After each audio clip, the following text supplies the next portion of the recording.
I don't think people really understand the value of physical, occupational, and speech therapy and the role they play in brain health. Let me tell you about my friend George. So George went to his doctor with his wife, and the wife was complaining that George just isn't thriving at home like he should be. He's gotten more sedentary. He complains of pain. He doesn't perform his self-care tasks as well as he used to, and he seems more forgetful, like when he tries to remember his medications or that he has an appointment that day. So without even having a real diagnosis of anything, his physician referred him to therapy services.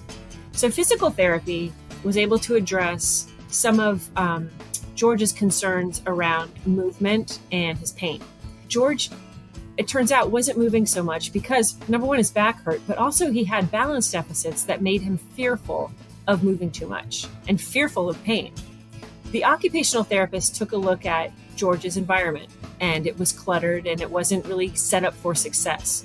So they made some modifications in the house, made like getting in and out of the shower easier, and made it easier for him to access his clothing, and kind of got him into a routine of how he should handle his self-care tasks throughout the day. They also addressed his medication in terms of, using a pill box, for example, and using a calendar to schedule his appointments. The occupational therapist was also able to do a brain health assessment and look at 7 cognitive domains and decide, which areas need to be improved upon and which areas are doing pretty well. And from there, the occupational therapist could come up with a plan going forward.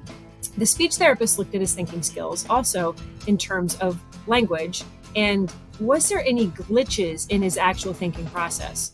And the therapist was able to identify what areas just probably aren't going to improve without some remediation. So the team came up with a plan, worked with George until he was fairly independent with everything again and moving with a lot more confidence, pain-free.